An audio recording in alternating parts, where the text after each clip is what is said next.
The Paycheck Protection Program. There is still confusion and concern all over the place here, so allow me to be the PPP therapist and let's talk about it. Let's talk about the most common questions that I'm receiving. I did some digging and I think I'm going to have some insight here that's going to really help you better understand what's going on, especially if you got your eyes set on a second round of funding, what exactly you can expect there. We're going to talk about some error codes and the potential runway for funding, and if there's going to be a bill that is passed for more funding with the Paycheck Protection Program and where exactly we sit there. I feel like it was time to do a much needed PPP update. Also, if I don't address anything in here that you feel needs to be addressed, feel free to leave it down in the comments and I'll address it in a future video if it seems appropriate to address. I'm not going to address an inappropriate question. Well, maybe I will. Anyways, the first question that I've been receiving a lot, and I think there's a ton of confusion, rightfully, because this thing is confusing, is how soon after your first draw of PPP funding can you receive the second round of funding? And can you even receive funding in the same round twice? So let's start this off by doing some defining. First, the word draw. We hear first draw, second draw. What exactly does this mean?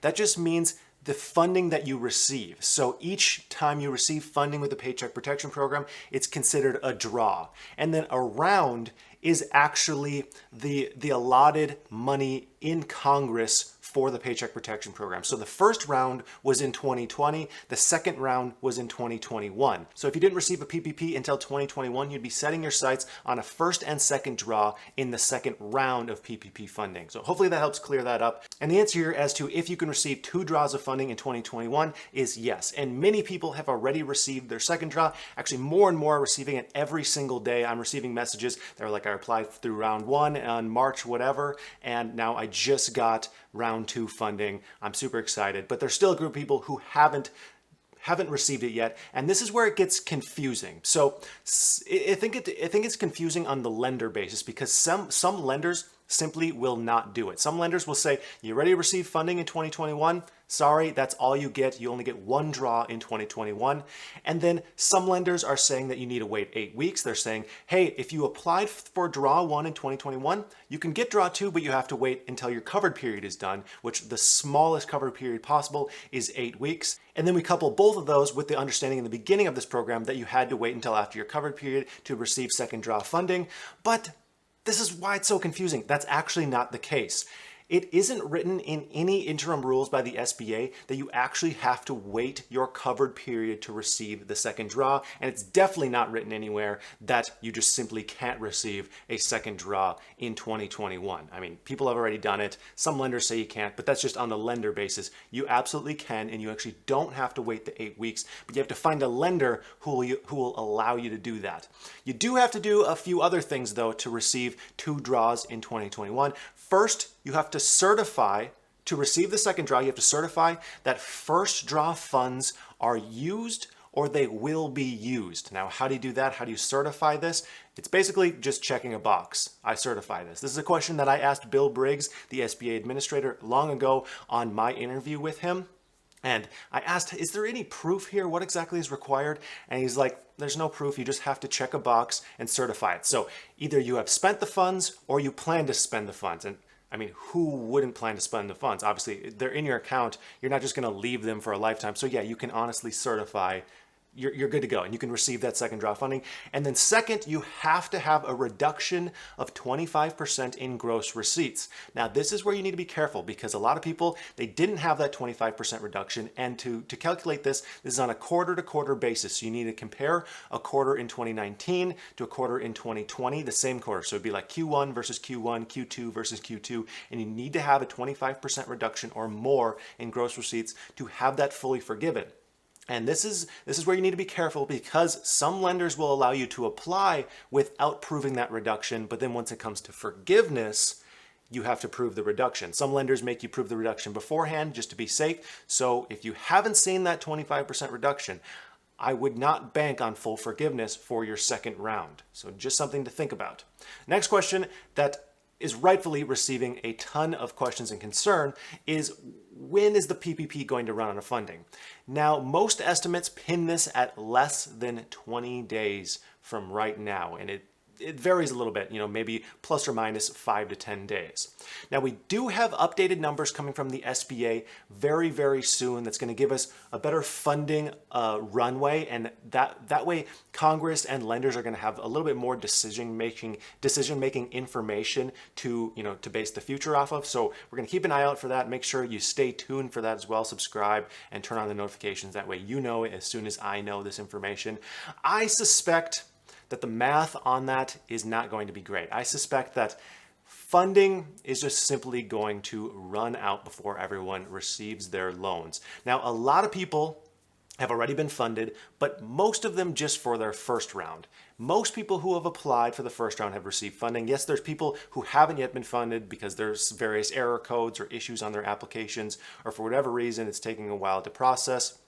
But the majority have received first round. Now we're mostly on the second round for people like, hey, I can get the second round, but I just haven't received it yet. The funding, what's going on here? And yeah, that's the question. What's going on here? Will there be more PPP funding? Because in order to fund everyone, there's going to have to be more PPP funding. I believe the answer is still more likely yes than no, because it simply would not make sense for there to be a no here. I mean, let's just think about stimulus checks. Let's say that they said every tax-paying American, every adult over 18 years old is going to get a stimulus check. And they start sending them out, and then all of a sudden they run out of money, and they're like, oh, you know what? 20% of you are not going to get stimulus checks because we ran out of money. That's not going to happen.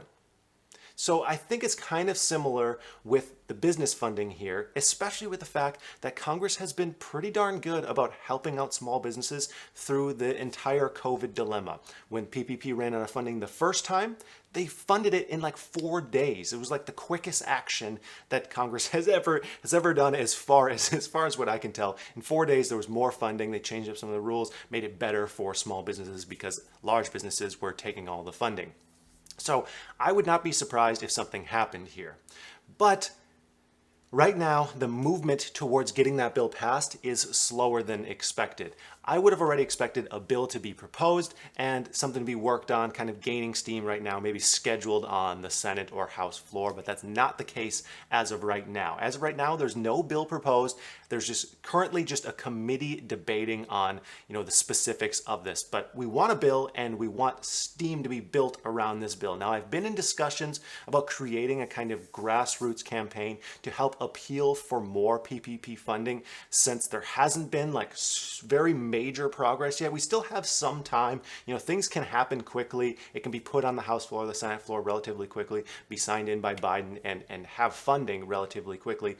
However, it's getting on the edge of, okay, let's get this thing done, guys. Let's get some funding here. We don't want to worry too much, But so we'll very likely put together some kind of grassroots campaign, and I'll keep you posted on that as to how you can help. It'll be some kind of either petition or letter that we can sign and send to members of Congress to show, like, hey, there's a lot of people here who still need funding. Let's not end this program that's extremely successful.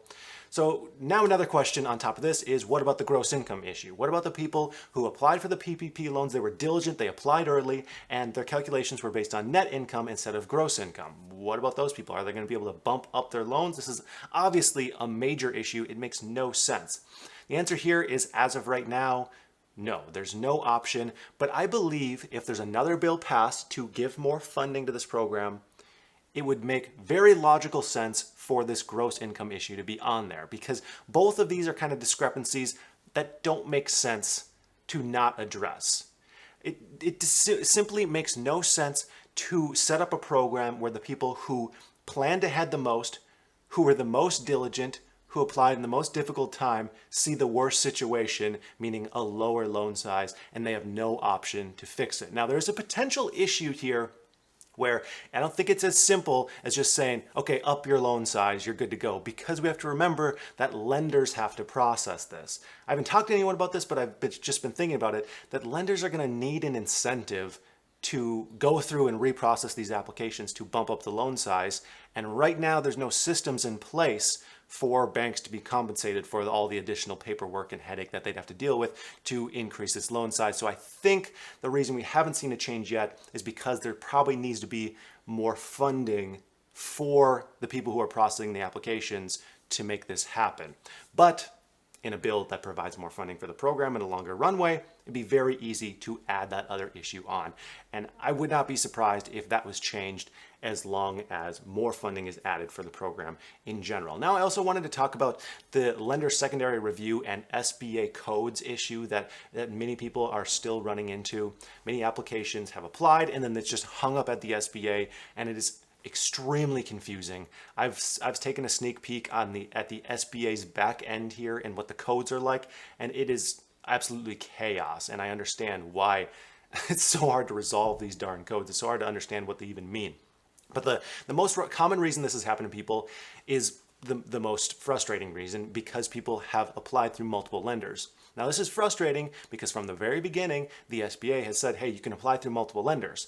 And the reason they did this is because there were certain lenders who were saying, you only can apply through us, don't apply through other lenders. And they wanted to make sure that, there wasn't this like sneaky business going on with lenders. So they said, hey, you can apply through as many lenders as you want, but then it caused some issues in the back end where their systems are throwing flags, and there's just so many applications that they're not able to sift through those flagged applications, at least as of yet.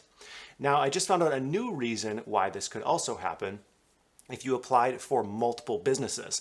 And it's weird because it's happening even if you applied under separate EINs or separate social security numbers. So like if you applied for a business under an EIN and yourself under a social security number, you could run into an SBA issue where the SBA thinks you already received a PPP or you already applied, and it thinks that you're trying to like do something fraudulent even if you aren't, because the system is it's smart enough to realize that there's a connection, but not smart enough to realize that this connection is a bad connection, that there's malice here, and there's some hangups with people in that application space as well. Now, the unfortunate answer to this issue is right now we're just kind of waiting on the SBA to see what they do.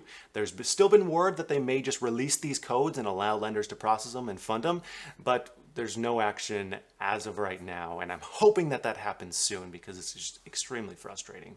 So that's all the updates that we have for today. I would like to thank you for watching, thank you for tuning in, and I hope you have a profitable day.